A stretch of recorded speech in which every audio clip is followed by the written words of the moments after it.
Muy buenas tardes a todos y a todas. Estamos acá en una nueva entrevista de Espacio Cultural Waves con un escritor, profesor universitario y traductor boliviano, Premio Nacional de Novela de Bolivia por su libro Seúl, Sao Paulo, Gabriel Mamani Magne. Muchas gracias por compartir con nosotros en este momento.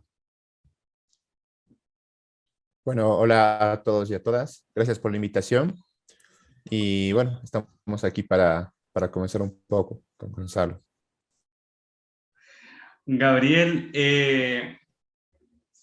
encontré tu novela en el 2019, Seúl, Sao Paulo, e intenté por todos los medios conseguirla, la leí y fue fascinante. Fue una revelación de obra literaria y buscando por internet descubrí que se había considerado como un terremoto en la literatura contemporánea en Bolivia. ¿Qué sientes tú cuando una novela empieza a tener tanto comentario positivo en distintos países? ¿Cómo fue ese recibimiento por parte tuya? Bueno, para mí fue algo súper grato, porque yo pienso que primero, antes que cualquier cosa, el primer objetivo de un escritor cuando tiene una obra es terminarla. Para mí ese es el gran reto que parecía en su momento imposible, ¿no? El segundo gran reto es publicar el libro, que también ya es un vaivén en muchos casos. Y bueno, teniendo el libro ya publicado con lo del premio, ya me sentía también satisfecho. Y el tercer momento de satisfacción que uno espera es que el libro sea leído, ¿no? Porque muchas veces puedes haber logrado terminar, puedes haber logrado publicar, pero no eh, lograr cierta repercusión, que es algo que está totalmente fuera de tus manos. Mm. Entonces, para mí es muy satisfactorio haber logrado, o bueno, yo no he logrado, ¿no? El libro ha logrado solo poderse encontrar lugares, ocupar espacios, generar algún debate. No es algo que uno tiene premeditado, uno no piensa en que tu libro va a ser interpretado de tal forma. Algo que me interesa mucho de Sao Paulo y también de mi último libro que se llama Re, es el hecho de que hay, hay elementos en los que yo no había puesto mucho ojo y que críticos, periodistas, otros lectores han encontrado, digamos, componentes que para mí no eran tan trascendentales, pero que para ellos sí. Es así que por ejemplo, en Sao Paulo hay varias reseñas, varios comentarios, y si bien algunos de ellos abundan en las mismas observaciones, hay otros también que se aferran a comentar a puntos que para mí no eran tan importantes, pero que resulta que al final del día sí lo habían sido. Entonces, Mm. solo me queda estar agradecido con los lectores, porque es algo que un autor no busca y tampoco puede generar. Si bien hay formas de marketing, formas de venderse un poco más, creo que la forma en la que el libro ha repercutido y que ha salido de Bolivia también ha sido de una manera un poco extraña porque no había una maquinaria marketera tan fuerte como para haber logrado eso. Gabriel, no solo tú has ganado el Premio Nacional el 2019, tengo entendido que también ganaste un Premio Nacional de Literatura Infantil en el 2012. Eh, es decir, tus obras han tenido un impacto en los lectores y en la crítica. Retrocediendo aún más, ¿en qué momento tú dijiste, la literatura es lo mío, voy a empezar a escribir? ¿Cuáles fueron las primeras problemáticas que te inquietaron para poder plasmar en tu obra literaria? Bueno, yo comienzo a escribir más o menos por el 2010. Y cuando digo escribir me refiero a tomarme el oficio un poco más en serio, Mm. porque si habláramos del momento en el que uno empieza a esbozar cosas, ¿no? Garabatos de palabras, yo le digo, sería pues hace mucho tiempo. Entonces yo prefiero situar, digamos, mi cronología en el momento en el que decido optar por la literatura como centro de todo. Esto Mm. suena un poco posero y un poco falso, porque es bien sabido que aquí en Latinoamérica y sobre todo en Bolivia es muy arriesgado, casi temerario, hacer que la literatura sea el centro de tu todo, pero en mi caso Mm, eso fue así. Y cuando hablo del centro, no me refiero a que he decidido encerrarme en un cuarto y escribir todos los días, 6, 7 horas. Bueno, en algún momento he pensado que se trataba de eso, ¿no? Pero me he ido dando cuenta de que dedicar tu vida a la literatura implica hacer que, que la escritura y la lectura sean el centro de todo y organizar tus actividades, tu forma de vida, tu forma de ganarte el dinero, a eso, ¿no? Eh, a ese acto a esos actos que son la lectura y que son la escritura. mm. Entonces fue más o menos por el 2010 que ya empecé con esa visión. Gonzalo, escucho un ruido por detrás. ¿Hay alguna tele encendida? ¿O soy yo? No, no tengo nada. A ver, si me silencio mientras tú hablas. A ver. Hola, hola, hola. No, debe ser un eco, ¿no? De nuestras palabras. Ya, volviendo a lo que te decía, pues para mí fue esa época, el 2010, muy marcante, ¿no?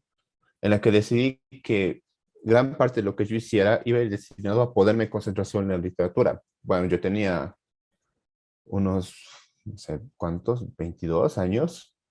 Y por supuesto que no era una opción muy prometedora, pero creo que en esto hay que ser muy estratégico, ¿no? Y eso es lo que digo mucho en mis talleres, que hay que ser estratégico si quieres dedicarte a la literatura.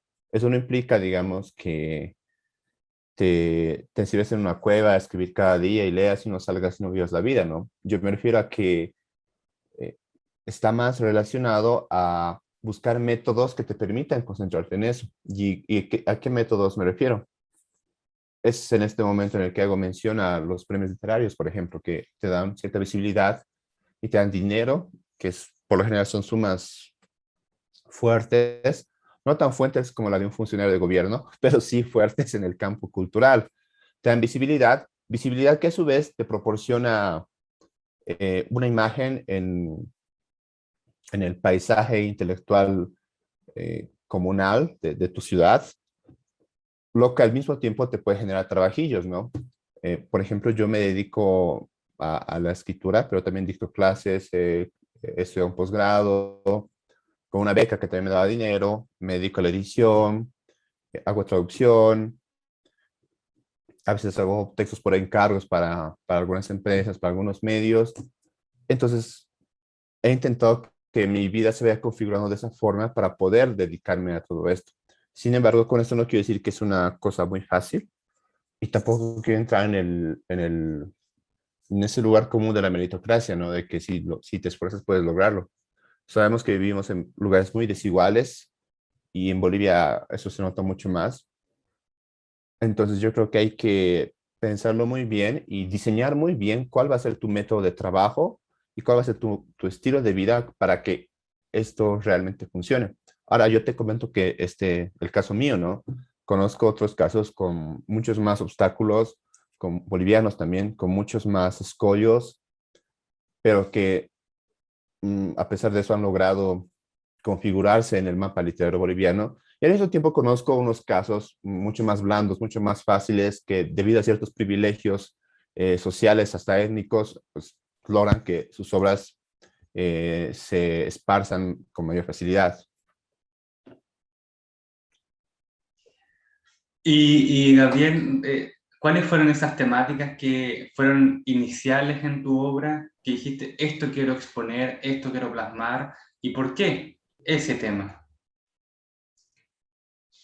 A ver, el primer cuento mío que será la luz, que está medianamente bien escrito, es uno que se llama Lo primero en lo que pienso cuando veo que empieza a llover, que es un cuento súper corto que habla sobre una persecución entre dos personas.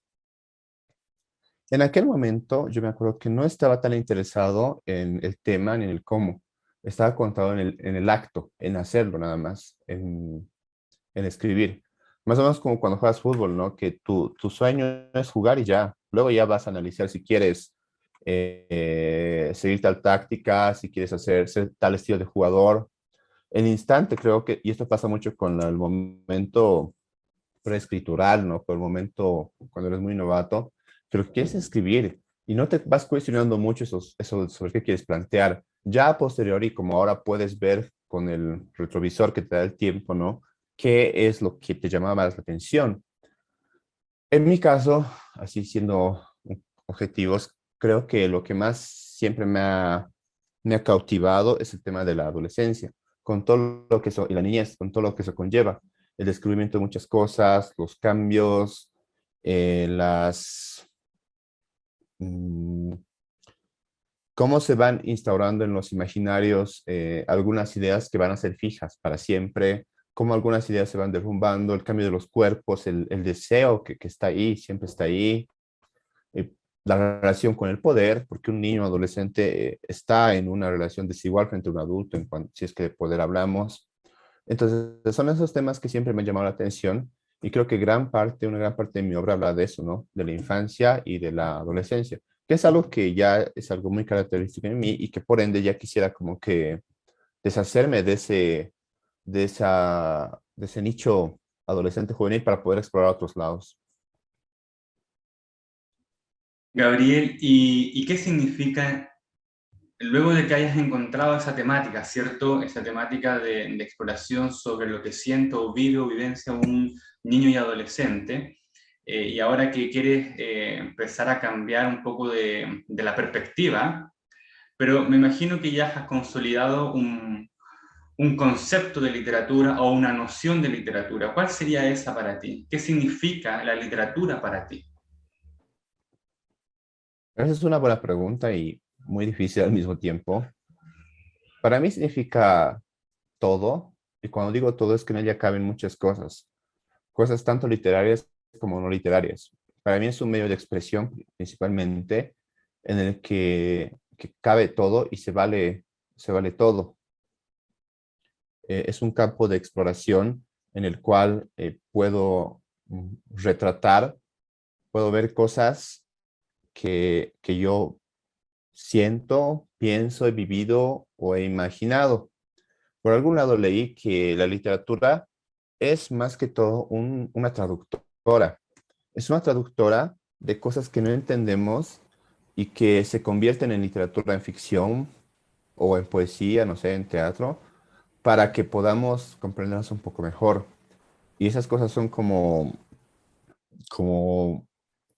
sensaciones, fantasías, historias que escuchamos, qué sé yo. Y que la función de la palabra escrita, ¿no? De la palabra escrita en términos literarios, sería poder hacer más comprensible todo ese cúmulo de sensaciones, fantasías, historias para otras personas, en este caso el lector. Ahora bien, mm, en un campo mucho más personal, para mí la literatura tiene que ver con la capacidad de transmitir algo a alguien de forma, primero, placentera, porque yo asocio mucho la literatura a placer. Yo no concibo una literatura muy sesuda, muy cerebral. Me gusta que el contenido de lo que uno escribe se importe, bueno, que en su contenido importe más el cómo que la historia en sí. Y eso me pasa con muchas obras que he leído que me gustan. Por ejemplo, a ver, una obra que he disfrutado mucho es un libro de cuentos de Oscar Cerruto que se llama Cerco de Penumbras, un boliviano, y son cuentos, ¿no? Y me acuerdo que debo acordarme máximo de la trama de uno o dos, pero lo que más me queda es la sensación, eh, el- los colores que yo imaginaba en el texto, me acuerdo lo que evocaba en mí, las historias, lo que dejó en mí al acabar el libro, ¿no? Incluso recuerdo dónde estaba leyendo el libro, pero puedo recordar muy poco del contenido o de la trama en sí. Lo mismo me pasa con Pedro Páramo, que es una obra que adoro, pero que si pides un resumen, ahorita no podría hacerlo, ¿no? Y eso que es mi obra favorita. Es así que para mí importa mucho el cómo vas construyendo las palabras. Por eso no creo mucho en la literatura que es demasiado veloz. No veloz, ¿no? Sino que abunda solo en hechos, hechos, hechos, y que no se preocupa por la forma.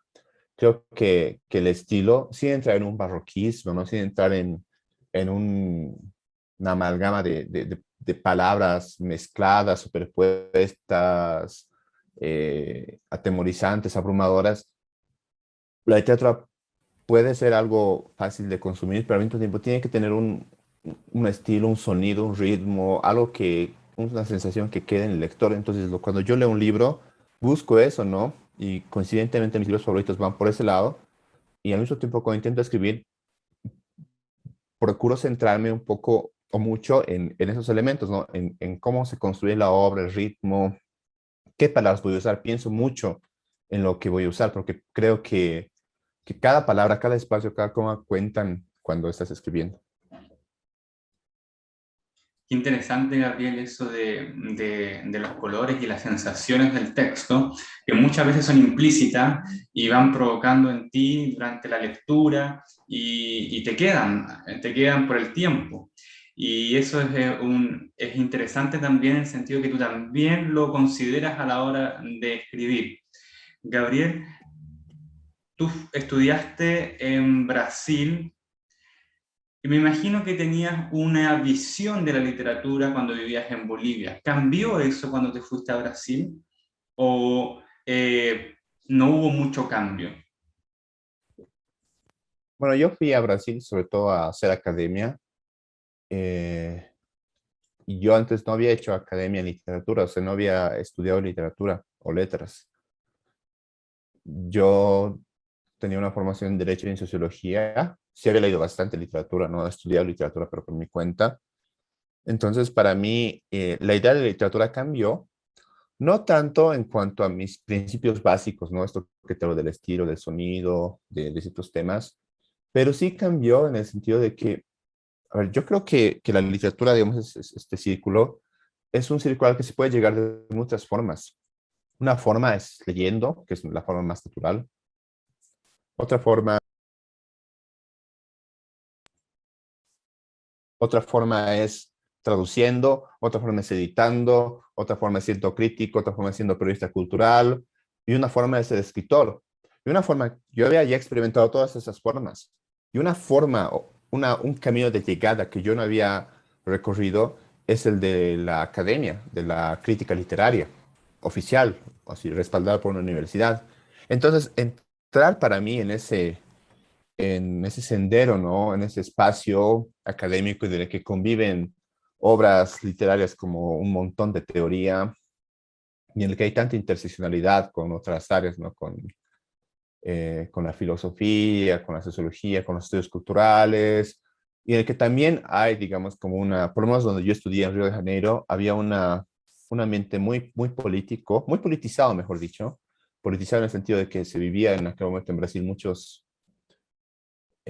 cambios, se abrían muchas discusiones. Entonces, para mí cambió mi visión en el sentido de que la literatura no es una cosa que está en un Olimpo inalcanzable en el que debes respetar eso y ya, o sea, que no se cuestiona.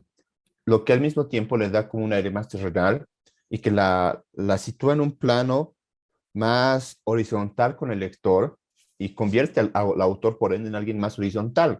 Por lo general, cuando yo leía o cuando yo leo, a veces admiro a alguien tanto que pienso que está en una galaxia alternativa en la que todo el mundo escribe muy bien y piensa muy bien y vive muy bien, cuando no es así. Entonces me ayudó mucho eso, ¿no? Para diseñar textos, hacerlos dialogar con otros, encontrar cosas, decepcionar de ciertas cosas.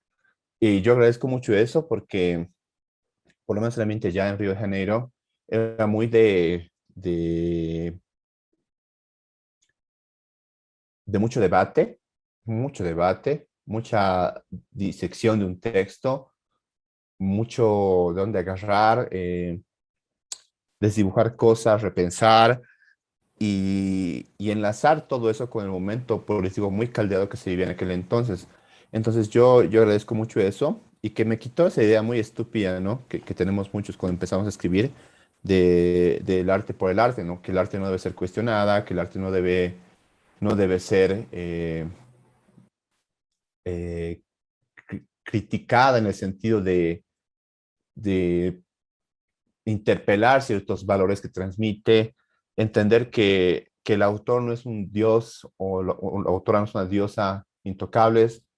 Entonces a mí me ayudó mucho, ¿no? Y ahora al momento de la creación me ayudó un poco eso, ¿no? También a entender que así como yo o con mis compañeros estudiamos obras, lanzábamos piedras, algunas las endiosábamos, hallábamos como este tipo de interpretaciones que tal vez al autor nunca se le han ocurrido. A mí me ayudó a entender que, bueno, cuando yo publicara algo, pues habría gente que también encontraría cosas que yo no había pensado.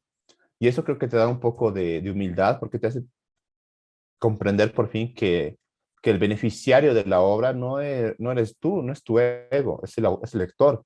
Y por ende, él como beneficiario tiene todo el derecho a decir tal cosa de tu obra y por ende, lo que diga, aunque esté muy alejado de lo que tú habías planificado al momento de escribir, es súper válido. Es tan válido que ya la obra tiene una vida por sí misma y que su opinión puede chocar con la tuya y chocar con la de otros y que ahí está lo bello de la literatura que es eso, ¿no? Que va jugando, que se va moviendo en varios lugares y que al final de cuentas eh, el libro deja de ser tuyo como autor.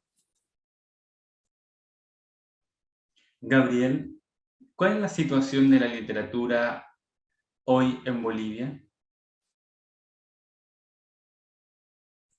¿A qué te refieres exactamente con la situación? Porque es un término muy Eh, grande, situación.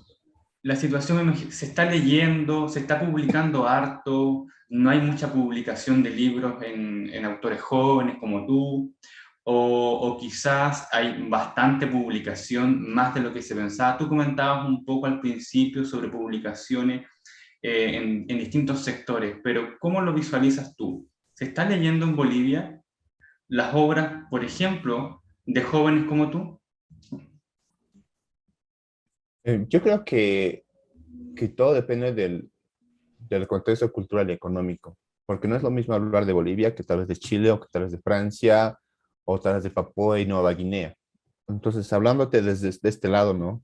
De, desde este lado de los Andes, desde ese lugar en el mundo, lo que yo veo siempre va a ser algo respecto a, mi comparación de bueno o malo es respecto a una cosa. Y respecto a cosas pasadas que ya había visto, veo que hay sí un momento primero en cuanto al sistema editorial de proyección, si bien desde hace algún tiempo ya no existen en Bolivia, por ejemplo, casas editoriales de grandes ligas, por decirlo así, de editoriales internacionales españolas como, no sé, Alfaguara, que en su momento hubo, o Planeta, o Anagrama, no hay una sucursal aquí en Bolivia en la que puedas publicar, digamos, como autor nacido acá. En el campo, así en el mundo editorial boliviano más intestino, sí han surgido editoriales interesantes. Hay gente que hace trabajos muy, muy profesionales. Entonces se ha abierto un campo de acción que no existía. Hasta hace unos 8 años las editoriales eran muy, muy pocas y las que hacían un trabajo de calidad eran pues ínfimas. Ahora, pero creo que ha aumentado ese nivel de competencia entre ellas. Veo a veces incluso que hay como que editoriales que se disputan a un autor, lo cual me parece chévere. Entonces hay como un momento interesante, ¿no? En ese sentido. Al mismo tiempo, hay muchos escollos todavía respecto a publicar, y no solo publicar respecto a la distribución de las obras, que eso es algo muy clave, ¿no? Básicamente las obras en Bolivia circulan en 3 ciudades nada más, que son La Paz, Cochabamba y Santa Cruz, que son las ciudades más grandes. De modo que el norte y el sur quedan como que olvidados, entonces ahí veo una cosa un poco desigual, eh, lo cual hace obviamente que existan más autores de esas 3 ciudades, que hay lectores más de esas ciudades. Otra cosa que veo acá muy, muy frecuentemente es que de un tiempo a esta parte ha habido un poco más de proyección de autores internacionales de bolivianos hacia afuera, de obras editadas de bolivianos en el extranjero, lo cual me parece muy, muy provechoso para nuestra literatura. Por ejemplo, hay 3 autoras bolivianas que están haciendo mucho ruido, que me gusta mucho, que son Giovanna Rivero, Magela Baudouin y Liliana Colanzi, que ya hubo un año así genial, ¿no? Creo que era 2000, antes de la pandemia, 17, 18, que Magela Budón había ganado el premio García Márquez en ese de cuento, ¿no? En Colombia. Yo me arribé uno en España y Liliana Colancia había ganado un premio Laura Estrada en Estados Unidos, si no me equivoco. Cosa que no pasa muchas veces, ¿no? Y lo que era interesante de ese momento era que las tres eran mujeres y las tres eran del oriente boliviano, de Santa Cruz. Yo te estoy hablando ahorita desde La Paz, desde los Andes. Entonces hace mucho frío, hay una idiosincrasia interesante, hay incluso un estereotipo, ¿no? De lo que es lo boliviano, ¿no? Que es montañas, llamas, no sé, frío, qué sé yo. Y ellas vienen del oriente, que es una tierra muy cálida, Santa Cruz de la Sierra, muy verde, ¿no? Muy caliente, infernalmente caliente. Entonces ha sido como un momento para mí bien interesante para discutir esto y entender qué es la literatura boliviana y por ende qué es lo boliviano. No sé si tú sabías, pero el 60% de Bolivia son tierras calientes, o sea, es prácticamente trópico. En el imaginario internacional está que Bolivia es La Paz, el Illimani, el lago Titicaca. Entonces, me pareció interesante como para repensar en Bolivia y también que el mundo se vaya enterando que hay cosas más allá que La Paz, ¿no? Me acuerdo que yo vivía en Río y tal vez me desvío de tu pregunta, pero me resultó bien interesante comentarlo. Yo vivía en Río y entré a una librería, ¿no? Y había un libro de Maximiliano Barrientos, que es un autor boliviano que nació en Santa Cruz de la Sierra, ¿ya? O sea, un lugar caliente. Ahorita en Santa Cruz están los 26 grados, debe ser 25, no sé, 28, 29. Aquí en La Paz estamos a 11 grados, 12. O sea, es una diferencia abismal, lo cual transforma, ¿no? Tu forma de hablar, tu forma de vestir, todo eso. Y en la introducción, en el prólogo del libro, decían, en portugués, claro, este Maximiliano Barrientos, que es un autor andino, que nos ofrece desde la Bolivia altiplánica. O sea, cuando el tipo no es del altiplano, él vive a nivel del mar, es del oriente, ¿no? Tierras cálidas. Entonces, que me parece interesante que con los autores que van surgiendo, apareciendo más, se va desmitificando esa idea de la Bolivia colla, de la Bolivia andina. Hay mucho andinocentrismo acá, que prefigura una imagen en el lector extranjero, ¿no? No solo en el lector, en el turista mismo, que se espera una cosa y que a veces encuentra otra. Ahora, por otra parte, creo que hubo un momento en el que parecía que las entidades públicas estaban como que pensando un poco más en la literatura. Sin embargo, eso se vio muy afectado en los últimos años, también por la pandemia, claro, pero yo creo que por un desdén generalizado.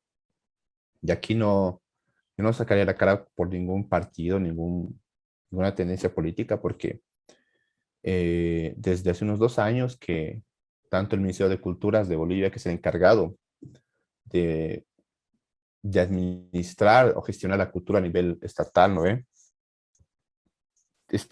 Ha dejado muy de lado la literatura, ha dejado los incentivos que habían, los pocos incentivos que había. Y las secretarías de culturas de los municipios, de las ciudades capitales, también tienen un trabajo muy deficitario, digamos. Hay ciertos premios que se convocan que son buena plata, pero que se demoran en pagar un año, la publicación del libro otro año.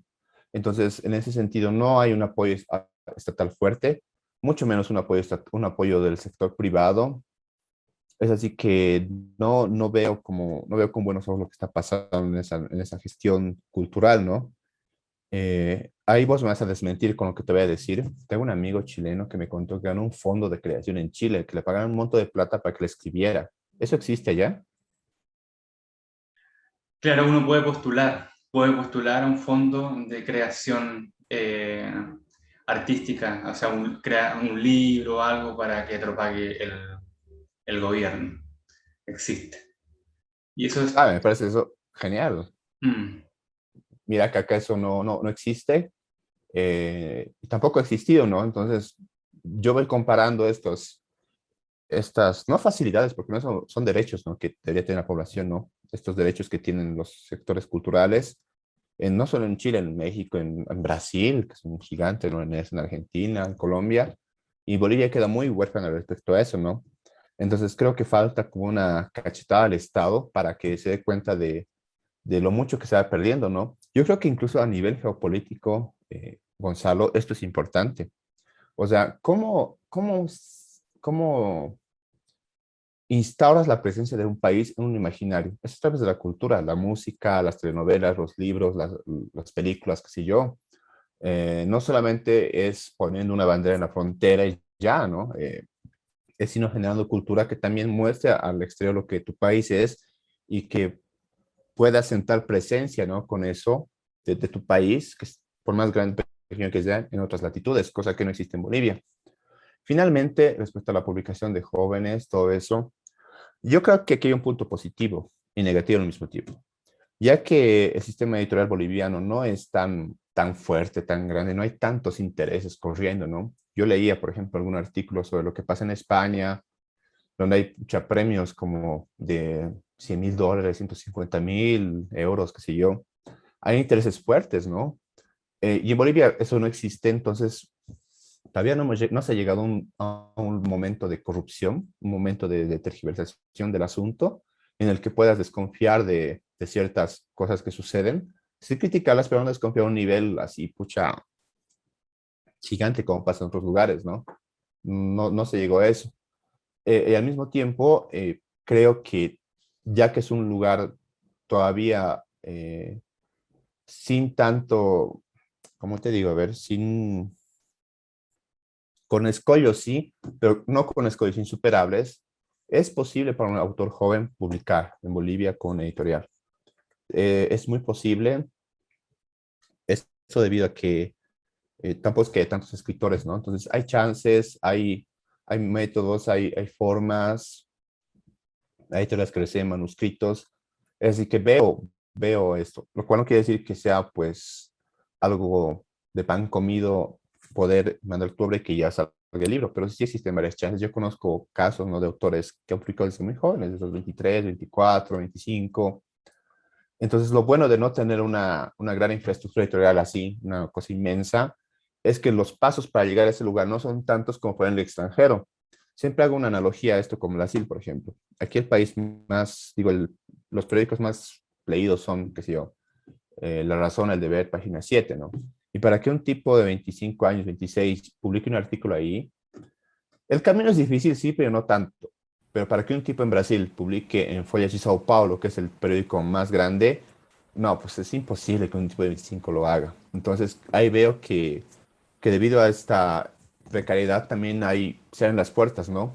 Y lo que decía un amigo peruano también, él me hablaba del Perú en los 90, que como había cosas que no se han hecho acá, se pone a inventar todavía más y que por ende como eh, hay cosas que no se han hecho, es posible hacerlas sin tener tantos escollos, sin tener tantos obstáculos para superar. Pero claro, sería bueno que nuestra infraestructura fuera grande y que pudiéramos tener esos escollos para tener más competencia. Gabriel, como ya ir cerrando esta grata conversación, tú publicaste el año pasado El Rehén, que es tu último trabajo. ¿Qué es lo que se viene para Gabriel Mamani durante este año o el siguiente? A ver, recientemente he terminado de escribir una breve novela gráfica que, bueno, fue un encargo, ¿no? Es la biografía de Andrés de Santa Cruz, que fue un expresidente boliviano que unió el Perú con Bolivia y que pelearon con Chile justamente en su momento. Es una biografía de un presidente muy interesante, muy importante, ¿no? Andrés de Santa Cruz. Es una novela gráfica, yo escribí el guión y el trabajo de ilustración lo hizo un historietista de acá, que se llama Oscar Salles. Eso ya está hecho, ya están los dibujos, todo falta la publicación. Sale, yo creo, en marzo, en abril. Eso por un lado. También he terminado el año pasado de escribir un cortometraje que este año se va a estrenar. El director está buscando algún festival, no sé, algún modo de poder divulgar el producto. Ahorita estoy trabajando en un libro de cuentos. Eh, Debo tener planificado como unos 10 para que el libro sea algo compacto. Y tengo como unos 7 terminados, me faltarían como unos 3 más o menos, estoy en el séptimo. El hilo conductor de todos ellos es la música, que es algo que es muy importante para mí. Y tengo una novela que está un poco truncada, la escribí el año pasado, pero por problemas de salud no puede continuarla. Es una novela igual que también toca el tema adolescente, pero que también va un poco más allá, ¿no? La posadolescencia, la vida universitaria, la vida postuniversitaria, que es un tema así jodido. Finalmente estoy trabajando en otro guión para una novela gráfica que lo empecé recién. Espero terminarlo, no sé, a lo largo de este año. Y eso. Eh, por supuesto que en el camino se van presentando algunas oportunidades, ¿no? De alguna crónica, algún cuento, no sé. Pero eso es lo que tengo planificado. Claro que todo está sujeto a variaciones. Me ha pasado mil veces que yo proyectaba una cosa y terminaba escribiendo otra cosa, entonces no podría dar fe de ninguna de ellas. Lo único que ya está hecho, como te digo, es ese cómic de esa biografía y el cortometraje, que este año ambos sí o sí salen. Oye, increíble la cantidad de cosas, Gabriel. Me imagino entonces que tu agenda totalmente ocupada y en crear y crear mucho contenido, así que mis felicitaciones de forma personal para ti, para tu obra. Y si nos pudieras contar un poquito de qué trata el cortometraje, si nos puedes dar un pequeño spoiler. Ah, claro, el cortometraje trata sobre los cambios de apellido en Bolivia. En Bolivia existe un gran problema negado actualmente, ¿no? Por las facciones más conservadoras del país, que es el racismo, que es algo inmensamente aquí, es un cáncer, ¿no? Que pese a los supuestos cambios que han pasado con Evo Morales, todo eso sigue ahí. Creo que sigue más vigente, ¿no? De todo eso, porque la gente se ha sentido un poco, sí, el derecho, tiene ese derecho a ser racista, entonces como que se ha aferrado ya a un cuasi nazismo cada vez más fuerte. Entonces hablo de los cambios de apellidos, que es un fenómeno que pasó en los 90 en Bolivia 80 personas con apellido Aymara o Quechua, que digamos de apellidar Quispe, que es un apellido eh, Aymara, lo transformaban a Espejo o a Quisbert, otra cosa. Entonces va por ese lado, ¿no? Que una muchacha descubre que su apellido no es tal y que, bueno, fue porque su papá en los 90, 80 se lo había cambiado. Es súper cortito, es de 15 minutos, pero ahí como que hemos intentado condensar una historia que sea entretenida para el lector, no estoy acostumbrado a que lean, ¿no? Para el espectador y que también toque, ¿no? Ese tema punzante, que es un tema, como te digo, súper, un fenómeno súper fuerte aquí en Bolivia, pero del que a veces creo que se habla muy poco. Para finalizar, Gabriel, si nos recomiendas uno o dos libros de lectura que nos complemente un poco más sobre Bolivia, autores bolivianos que tú digas es importante leer. Mucha, hay varios. A ver, uno que me gusta mucho se llama Fantasmas Asesinos, que es de Wilmer Urrelo. Es una novela policial, una cosota de 400 páginas, así loquísima, con un estilo un poco Vargas Llosiano, y que también ganó el Premio Nacional de Novela en su momento, en 2007, si no me equivoco, que es un autor muy importante acá, Wilmer Urrelo. Otro, a ver, otro libro, que son tantos que no sé dónde escoger, ¿no? Un libro que me gusta mucho también es El exilio voluntario de Claudio Ferrufino. Él es un boliviano que vive en Estados Unidos. Esa novela habla justamente de su experiencia, no su experiencia, ¿no? Pero sus personajes son migrantes, ¿no? Y agarra mucho esto que a mí me llama la atención, que es la corporalidad del migrante. Vos te has de dar cuenta de que cuando se habla de migración, siempre se toca el tema económico, la precariedad, la subalternización, la discriminación, qué sé yo, pero a veces se olvida que el migrante es un ser con cuerpo y un cuerpo se enferma, uno, o sea, siente dolor y dos, siente placer, o sea, siente deseo. Entonces me gusta mucho este autor porque corporaliza al migrante, le dota de una sexualidad, de un deseo sexual y también le dota de padecimientos físicos. Entonces es un autor muy importante para mí porque primero que vive afuera y su visión sobre las cosas es diferente, ¿no? Y te habla, ¿no? Del boliviano migrante y ya desde un lugar, creo yo, más, no sé si autorizado es la palabra, pero con con una memoria sobre eso personal, porque el autor sí fue migrante, y cuando hablo de migrante fue alguien que trabajó en lugares de diferente índole, ¿no? Que es diferente a la experiencia mía de un becario que va ahí y estudia y ve lo que pasa, ¿no? Entonces me gusta mucho eso de ese autor y les recomiendo ese libro y también textos cortos que escribe a veces, así como medio cuentos, medio crónicas que me gustan mucho. Muchas gracias, Gabriel Mamani, por esta entrevista, por este espacio.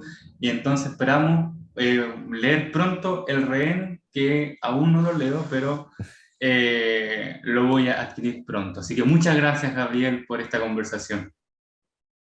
Gracias a ti y a todo el mundo que te está viendo. Pues. Hasta pronto.